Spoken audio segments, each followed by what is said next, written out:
Good morning. I'm Jim Csek with Kelowna Now. I have on the phone with me Ian Burns out of Ottawa, our managing editor.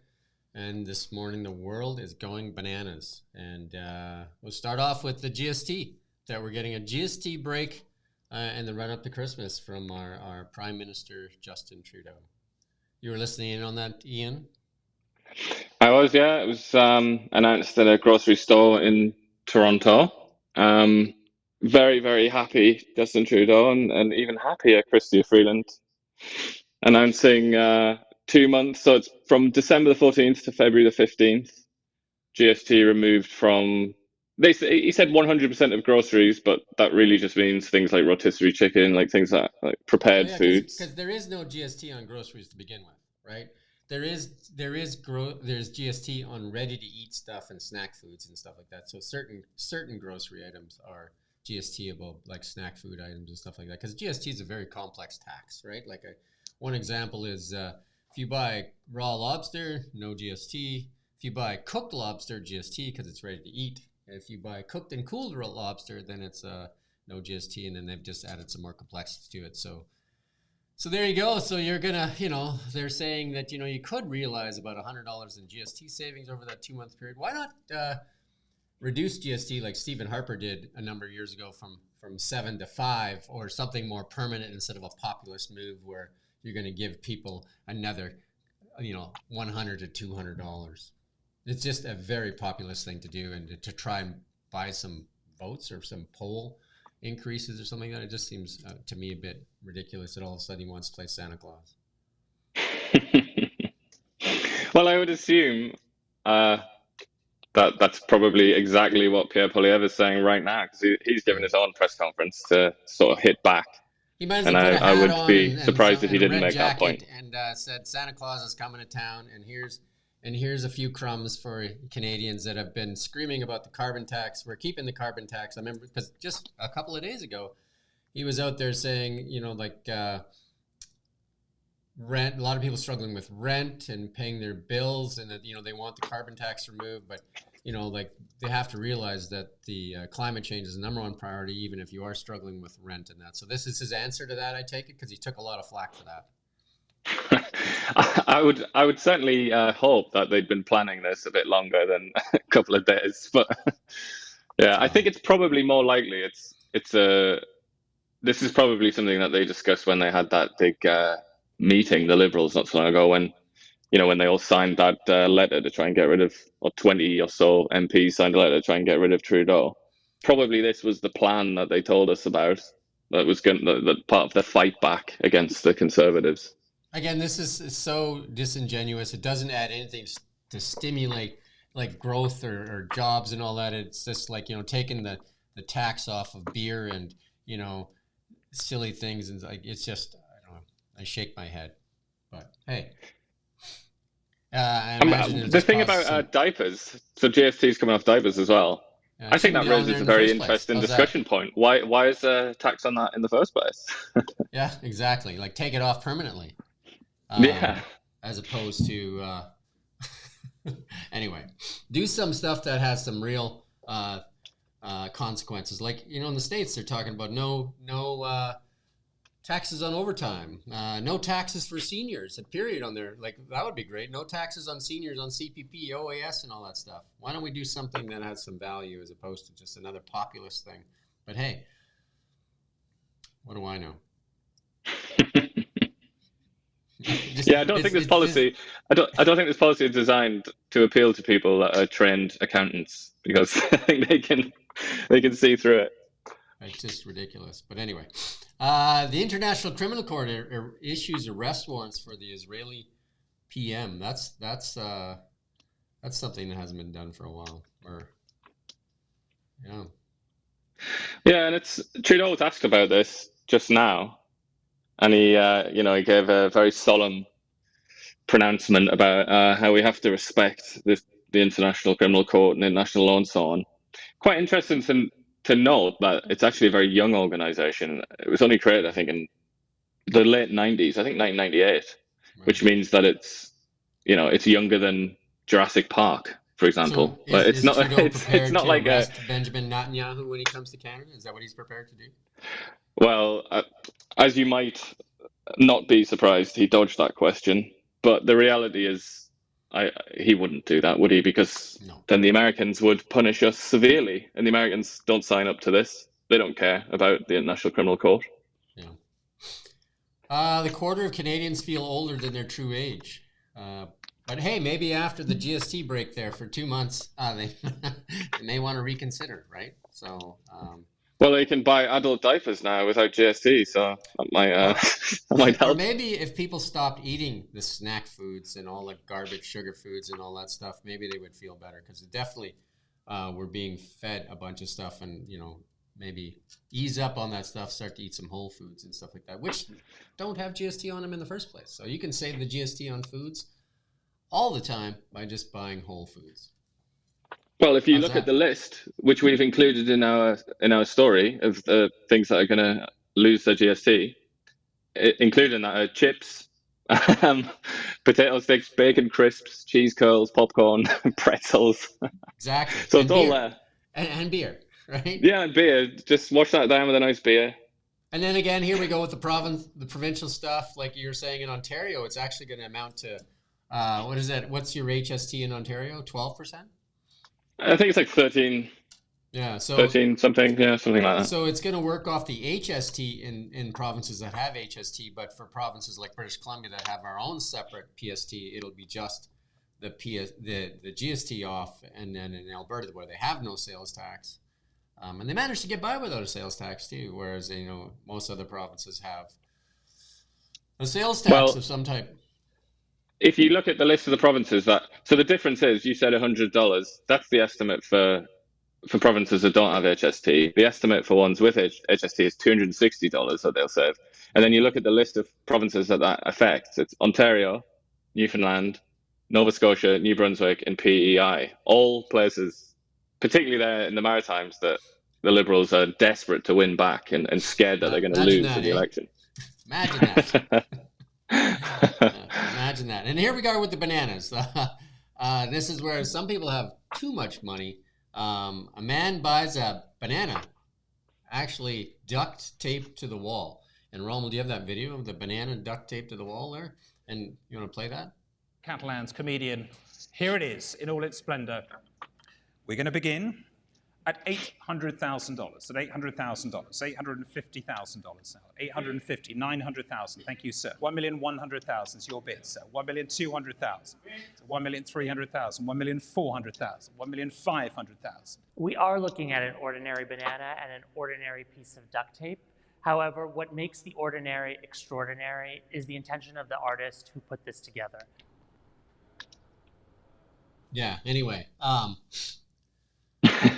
$6.2 million US. I don't know if the GST is on there or not, but literally duct tape. My house is, I think right now, worth about $40 million, because I got about 6 bananas sitting on the counter, and I got a roll of duct tape in the garage. So, what I find so fascinating about this particular, whatever you want to call it, this object, is that, well, that's wrong. It's not quite an object. So once it rots, the banana, they just replace it with another one. So it's not even like, you're not like buying something that was handled originally by the so-called artist. It's purely conceptual.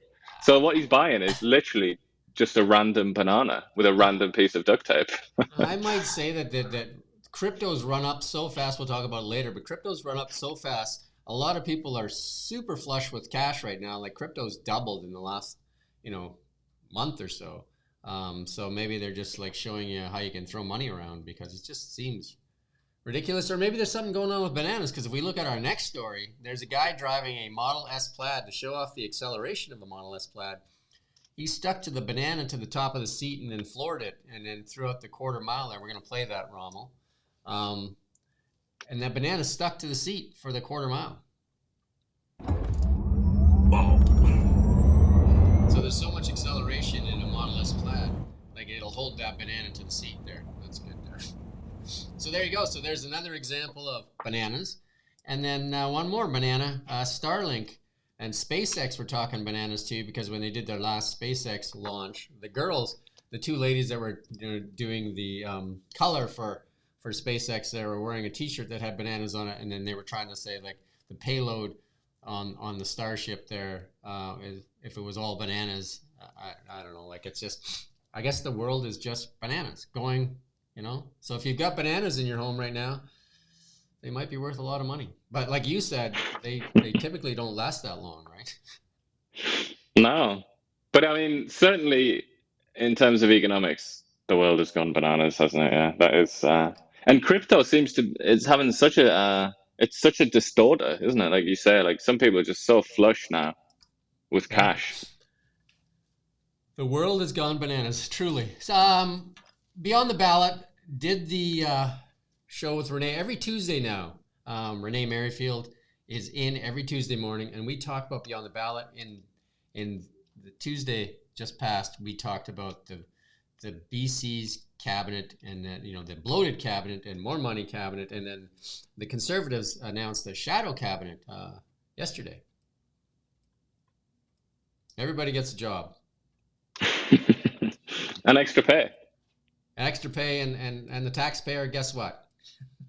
Out of that $200 that you're going to get from the GST holiday, you know where that's gone, right? Yeah, but in return, I mean, you got to look at the value for money there. You get some excellent high-grade individuals to represent your interests. I would say take your money and buy bananas, because obviously there might be a better shot at converting those bananas with some duct tape or something. I don't know. What do you think Doge would make of the BC cabinet? I think we need Doge here. So when they're done there, there's a lot of countries asking for them. There's a lot of countries asking for Doge to come there next. So yeah, well, as we've discussed it numerous times now, haven't we? Like the demographic crisis that's affecting the West and the rest of the world, really, where you have fewer and fewer taxpayers and more dependents, like seniors. yeah. I think it's gonna become, in retrospect, quite obvious that we need something like Doge, in Canada and elsewhere. It sounds like Vivek Ramaswamy said that one of the first things to do is make federal employees come to work, and it sounds like there's a bunch of screaming said that they'll quit before they come to work, and he's like, okay, a job well done. Yeah. So interesting. It's very reminiscent of the Reagan years, but I'm not sure he was quite as big on cutting as Trump suggests he's going to be. Well, but we'll have to just wait and see. Ronald Reagan was the air traffic controllers, right? He said, get back to work, and they said, never. And then he said, okay. Yep, fired them all.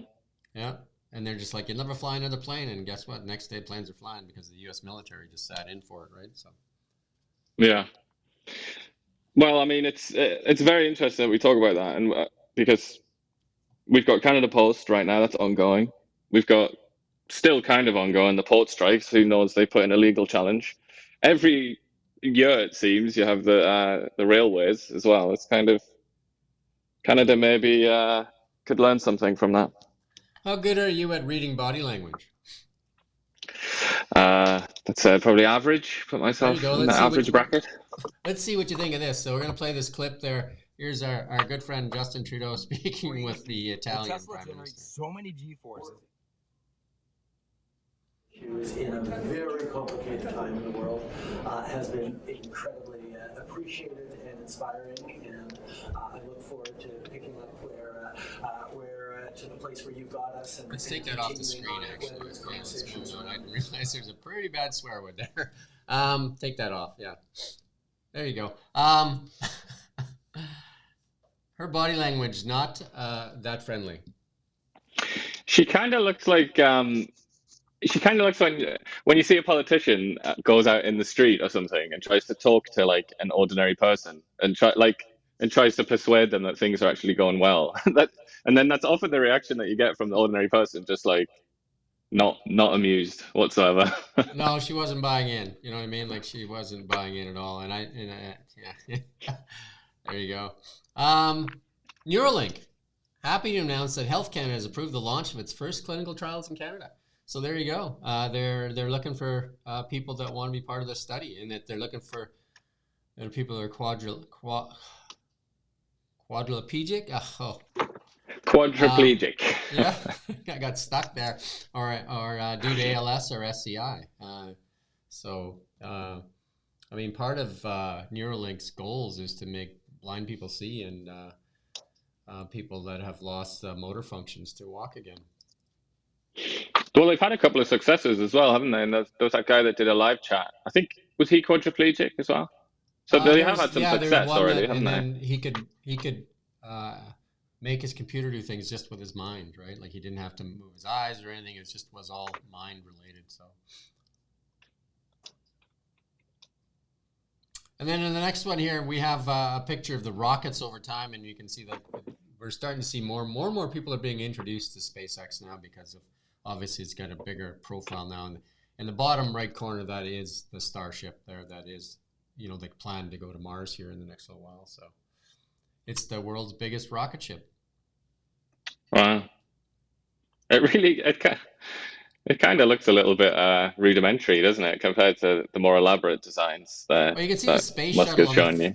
on the fourth row there. The space shuttle was the one that the American government was working on, like till the Challenger disaster there kind of thing, and then, that thing kind of got shelved, right? Yeah. Yeah, and another stuff in another tweet there, the DNC laid off staff with 1 day's notice. They said, like these are permanent staff that got laid off. They have no money. And then, they spent over $1.6 billion now, they're saying, that the DNC spent on the election of Kamala Harris. Yeah, it's a bad look, that, isn't it? That sort of spendthrift behavior. And then, now it's pointed out that Oprah Winfrey didn't just get her company, Harpo Productions, didn't just get $1 million. And now it's been released that she's got $2.5 million. And there's, I think Lindy Lee or something is in there, and she's part of that, like raised most of that money, and she's basically whistleblowing on all this stuff and saying it's how ridiculous it is. And why would, if Oprah didn't want any money, why didn't she do it as in kind? Because that's what her family did. They offered up a lot of stuff in kind, whereas Harpo Productions seemed to need that $2.5 million from the DNC. It seems like everybody was just at the trough. They were getting, like a lot of people to donate, and everybody was, like pulling out of the trough. And they seem to have gone all in because they'd had no responsibility to spend only what they had too, because now they're saying they're in debt and they can't even make payroll for the people that have, committed their lives to this party as well. Yeah, not good. You often get these kind of things though, but I mean, the American system is just an absolute Wild West, isn't it? The way that you can just throw as much money as you want at politics. It kind Maybe of they need Justin it Trudeau makes to it come quite impossible for it to be fair. And just take the GST off for a bit, and that'll help the DNC. I'm sure we could lend them Justin Trudeau.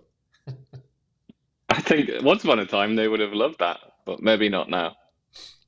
I don't think the mood is right down there for him right now. And then we talked about this earlier. National Post did an article. So here you go. Trudeau to Canada, starve your kids for climate change. But hey, help is on the way in the form of a GST break for your Cheetos and your crisps and your barbecue chips and all that stuff. So like you will have GST-free chips coming your way. And diapers. Don't forget the diapers. And diapers, and don't forget some beer to wash that down, right? Yeah. That was quite a gaffe anyway, wasn't it? I think this is a reference to what Trudeau said, isn't it, about how rent, what was it? Concerns like rent and groceries get in the way of the bigger picture of climate change. People, that sort of paraphrase what he said, isn't it? Yeah, and it's caused quite an uproar. Because, like when you're a family person, how do you explain to your kids that what are you supposed to tell them? That there's no food and I can't pay the rent, we're going to get kicked out. But hey, rest assured, we're doing our bit to fight climate change for the rest of the world. I think to, play devil's advocate there, I would say that what Trudeau is really trying to say is it's more of an abstract concern, whereas groceries and whatnot, gas prices or whatever, that's like an immediate slap you in the face kind of concern. But I suppose for people like Justin Trudeau, who are convinced that Canada can make a difference in when it comes to climate change, I actually then I heard guess what he said. he would believe that, and he would say that. I actually heard what he said word for word, and it was. I don't know if he was talking in the abstract. He was saying that at this time we can't allow other priorities to get in the way. So to me, I stopped listening. How's that? Because anybody that would tell somebody, a family person, that especially a person that flies all around the world in a jet, that their concerns aren't as important as his, concern. Anyway, gold. Looking like it's recovering. You can see the election there where gold kind of fell off, and gold is climbing back up there. Especially with what the geopolitical tensions out there, like it seems like the Biden administration is basically taken any kind of restrictions off Ukraine and saying, you can do whatever you want, landmines, throw missiles at Russia, and it sounds like Russia threw an ICBM at Ukraine this morning. That's being investigated, isn't it? I don't think it's confirmed that they did that, because that would be, that would be nuts if they used an ICBM. That would be it. Talk about escalation. That would be an enormous escalation. Can they hold this thing together till the guy that says he's going to end this gets a chance to end it? I believe that we're sitting at a crossroads where we can allow technology to bring us all into an area of abundance for all, where technology leads the way, or we could, falter at this 11th hour and fall into a trap of an endless war. So, yeah, and a war. Really, this particular war, even though a lot of it's in trenches and it looks like something out of the sort of Eastern Front in the First World War, it's still, there's a hell of a lot of technology and drones and things like that, and technology is certainly aiding this conflict, isn't it? Yep. But technology used for good could actually help us. So crypto, we've been talking for the past few days, and we said it's going to break 100,000 probably before the end of the month. Might even break it by the end of the week. Look at this. Might even break it by the end of the day.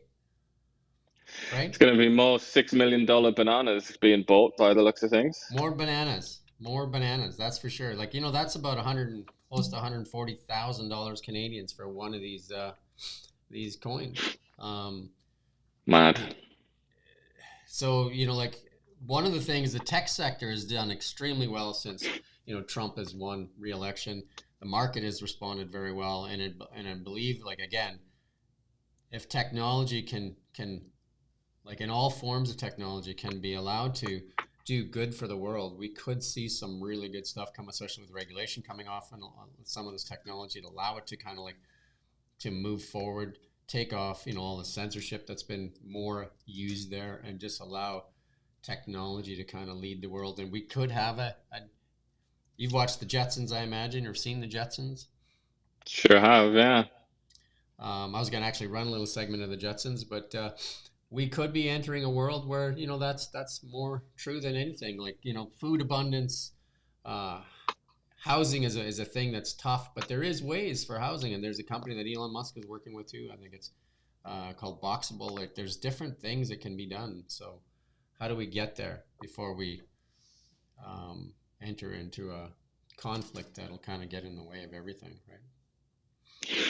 Yeah, well, it's something that Carl Sagan used to write and speak about quite often, isn't it? It's kind of, there's a moment where you can make a decision. You can either destroy yourself or you can embrace technology and use it to really dramatically improve people's lives. Imagine having a focus of going to Mars, building a moon base, and getting technology and transportation for everybody.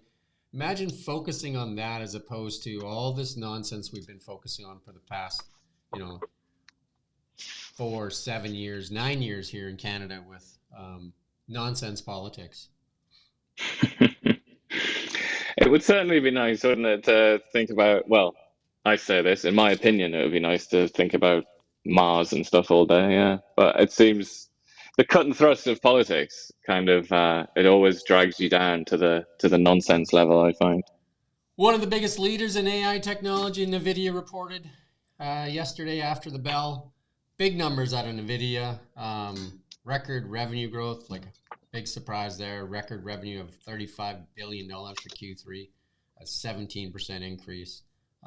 Big numbers for NVIDIA. I think their biggest challenges is to get enough like stuff so that they can sell more stuff because everybody wants it. Like there's big demand for the stuff that NVIDIA is putting on. I'm going to CES and I'm going to go listen to Jensen Huang speak. So there you go.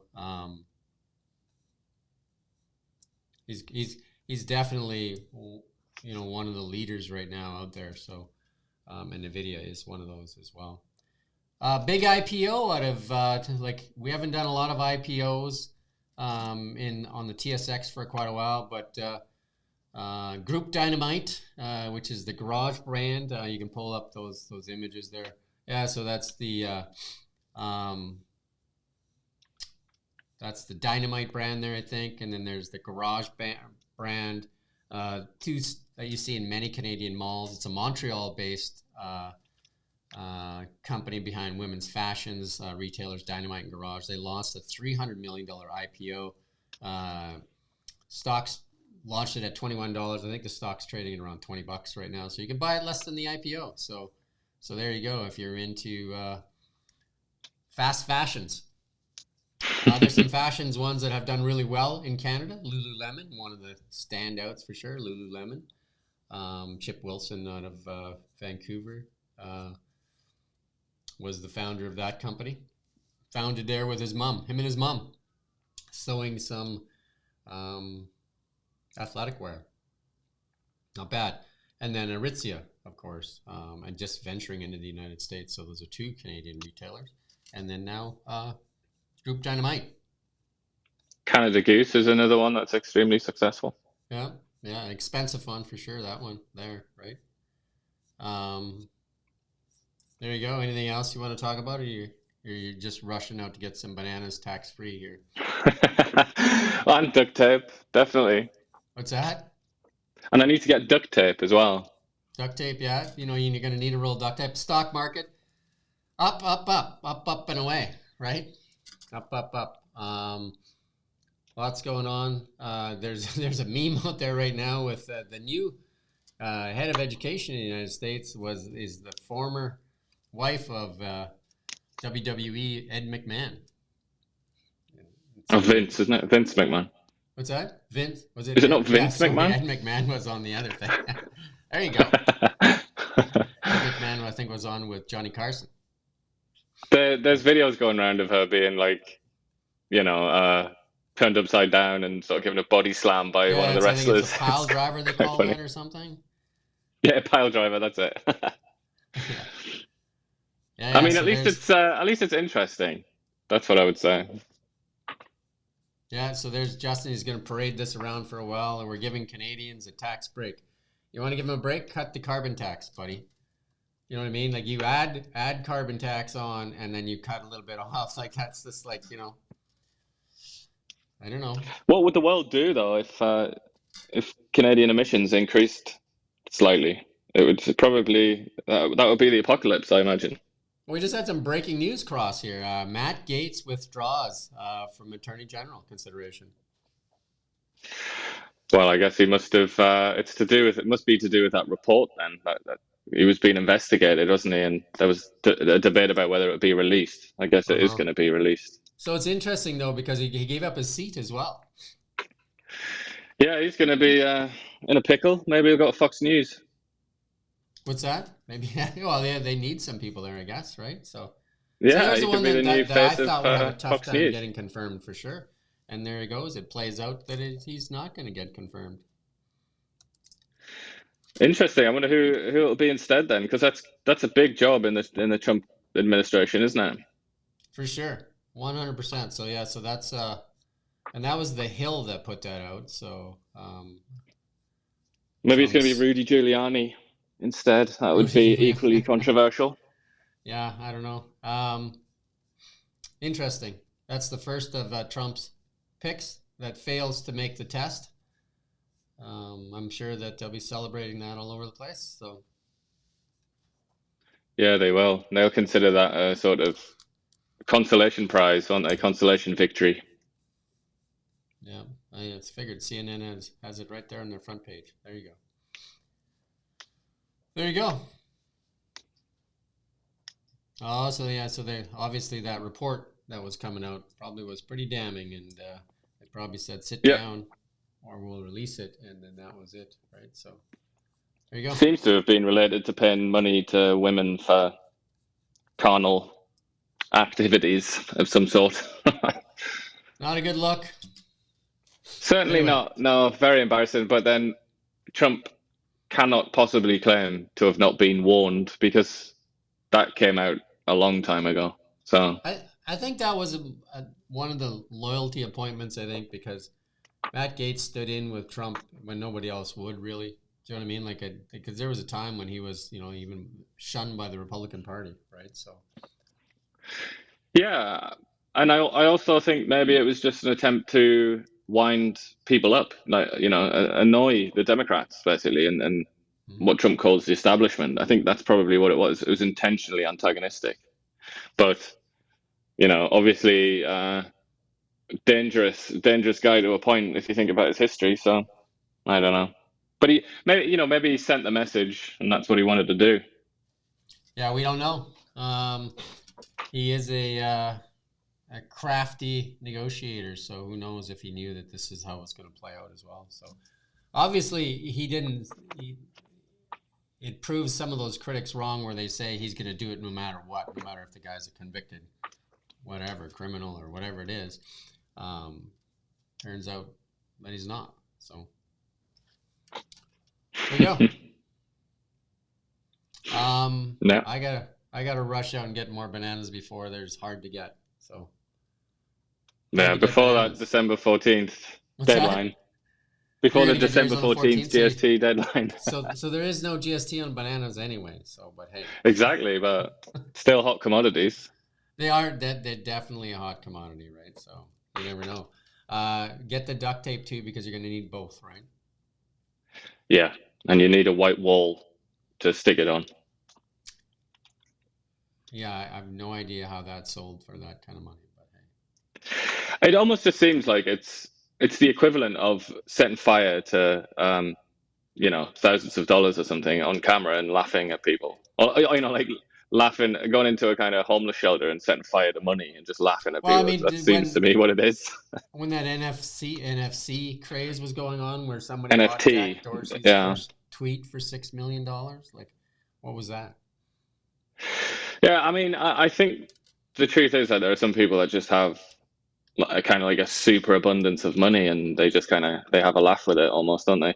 I mean, it makes sense that the international art market, when they buy things like Monets and stuff like that, that makes sense because that's just an attempt to store money, isn't it? Basically, it's just an attempt to. Yeah, but obviously this is not an investment because the guy's going to eat it. It's ridiculous. Well, it's either rot, right? Like, it's not like it was a petrified banana, you know what I mean? Like, it wasn't a treated banana. Yeah, formaldehyde banana. That's what it should have been. Yeah, and because it was sold in the, I don't know. We're to have enough money to spend $6 million on a banana, I guess, is everybody's wish. Yeah, get yourself some Bitcoin. Is what the lesson to be learned there. Yeah, that's not investment advice by us, because like Bitcoin is almost $150,000 Canadian, so that's still at $150,000. That still doesn't even get you a banana taped to a wall. Well, not even a part of that. Not even an inch. Do you know what I mean? You need a lot of those to get enough to, like, you're gonna need how many Bitcoins to get that banana taped to a wall? A lot. I'm trying to think. 20? No, more than 20. Like 60 or something. Yeah, it's probably I'd say in the 45 range. Yeah. Many Bitcoins. Many Bitcoins, but maybe tomorrow less. Anyway, we thank you for watching Kelowna Now. We don't just report the news. We live here too. We're your neighbors, bringing you stories that matter to all of us. No government funding, No outside influence. Kelowna Now. Local, independent. News you can trust.